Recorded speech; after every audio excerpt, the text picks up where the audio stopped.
formed the best orchestra he could get put together out of members of the Air Force, because that was a branch of the service he was in.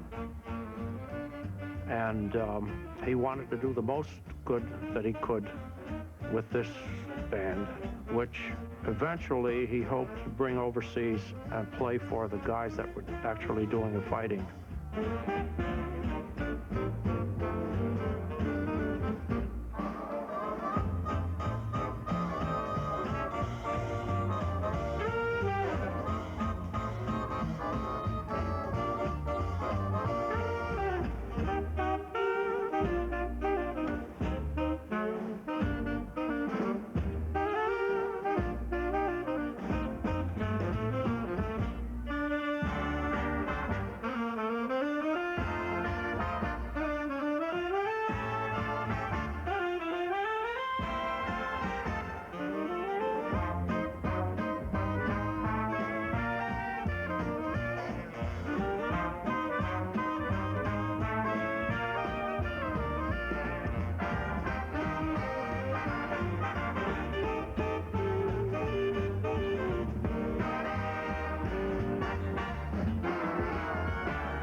Kicking their heels to American Patrol and all our dance numbers. Let's hear it again for the Lester Wilson Dancers, ladies and gentlemen.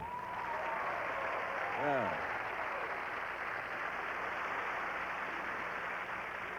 The Army Air Force Band, under the direction of Captain Glenn Miller, played hundreds of radio shows and live concerts for the troops, both stateside and in England. Some of the brass wanted to hear traditional military music, but Glenn had particular ideas about his mission of morale, despite the fact that one general went so far as to request that the trombone players move their slides in orderly unison. The band played the popular tunes troops had known stateside. Now here's a wistful ballad that must have made all of them mighty anxious to get the war over with and get home. At last, my love has come along. my lonely days are over, and life is like a song.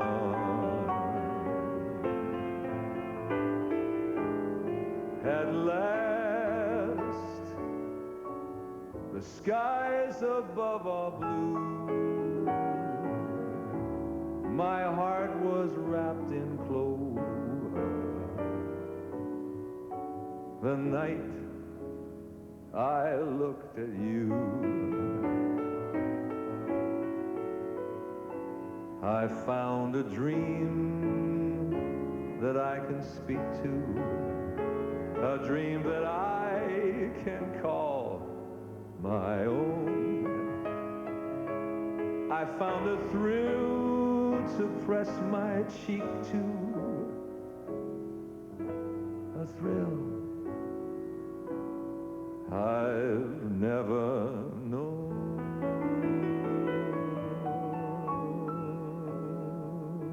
You smiled, and then the spell was cast, and here we are in heaven, for you are mine at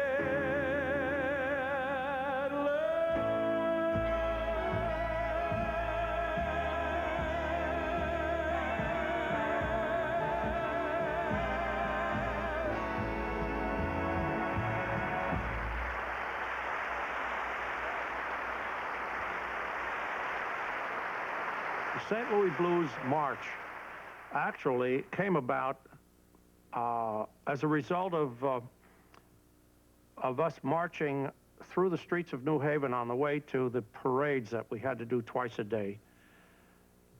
We used to play what we call riffs, and we had no written band music, and the drummers would play a cadence as we marched through the street. And then we started playing melodies that would fit in with the cadence that we were marching to, like Jersey Bounce. And then one day we just started to play the St. Louis Blues, just 8 measures of it. And when Jerry Gray joined the band as an arranger, he picked up on that and wrote an arrangement on the St. Louis Blues, which later became the St. Louis Blues March, because we marched to it.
That's one of the true stories in that film, the Glenn Miller story. It's when we were out playing, and I'm talking about in the Army, we're out playing outdoors for the GIs somewhere. I don't recall where it was.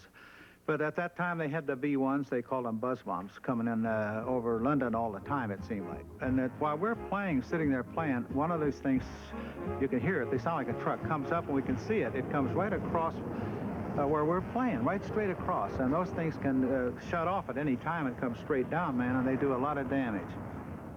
You can see all of the GIs and people scrambling around, but here we are, we're keeping playing, you know, we're watching this turkey go right through it, you know, and keep playing right to the bitter end, and thank goodness the thing kept going. It didn't cut off till it was way out of sight from us.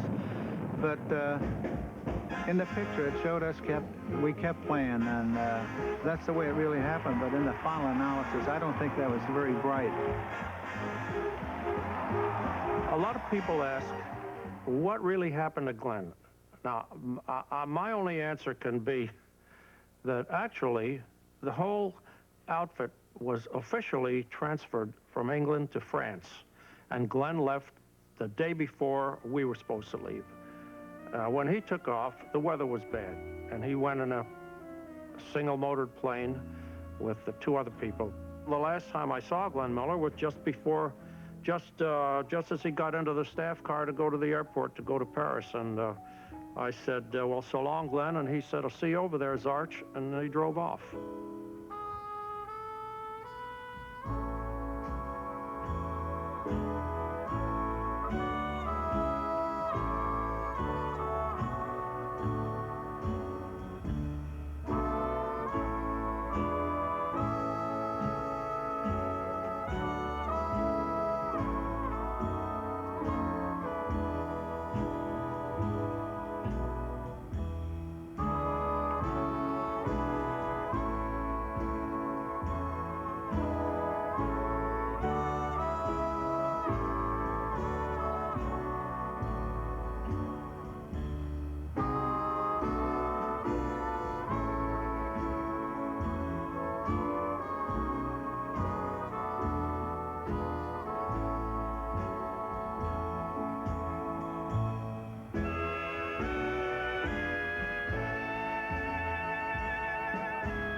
After we came back from Europe, the last official function, you might say, that we did was a concert for the National Press Club's yearly dinner, at which everybody from President Truman on down attended, all the generals, admirals, Congress, etc.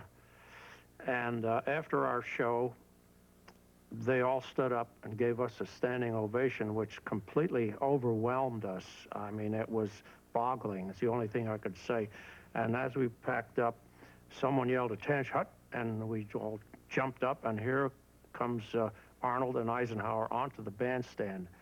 And General Eisenhower gave about a 3 or 4 minute, just beautiful talk to us. It was like a thank you talk. And one of the things that he said was, he says, the only thing I can think of that would have been more of a morale boost than you guys would be a letter from home.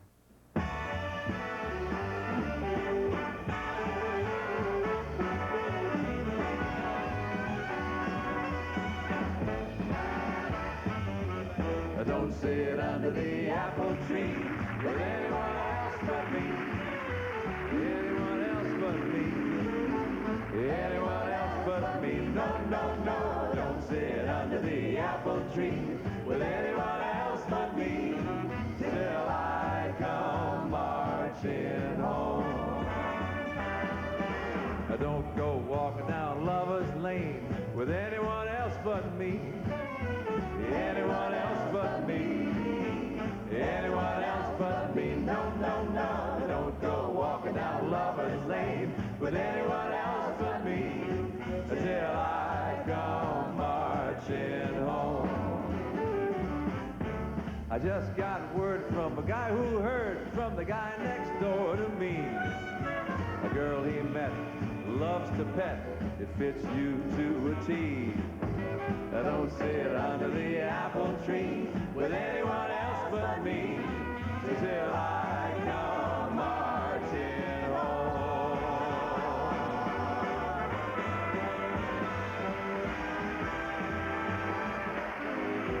Don't give out with those lips of yours to anyone else but me. Anyone else but me. Anyone else but me. No, Yes, no, yes, no. yes. And watch those girls on that foreign shore. You gotta report to me when you come marching home. Don't hold anyone on your knee. You gotta be true to me. You better be true to me. Better be true to me. Don't hold anyone on your knee. You're getting the third degree when you come marching home. Now you're on your own and there ain't no phone and I can't keep tabs on you. So be fair to me and I guarantee there is one thing I won't do. I won't sit under the apple tree with anyone else but you till you come marching home. Don't sit under the apple tree with anyone else but me. I know the apple tree is reserved for you and me. And I'll be true till you come marching home.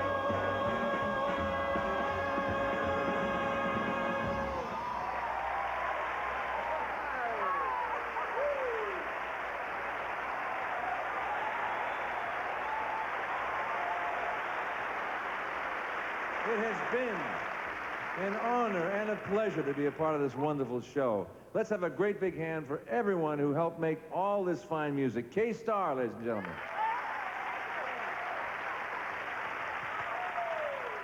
Ray McKinley. String of Pearls. The Lester Wilson Dancers. And the original members of the Glenn Miller Band, on trumpet, Johnny Best. On bass, Raleigh Bundock. On trombone, Jimmy Pretty. On clarinet, Willie Schwartz. And on trumpet, Zeke Zarchi. And Mr. Billy May. And the rest of the Glenn Miller Reunion Band.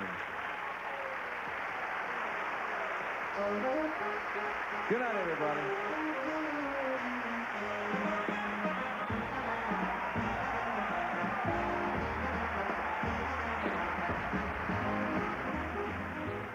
And we hope you enjoyed the program.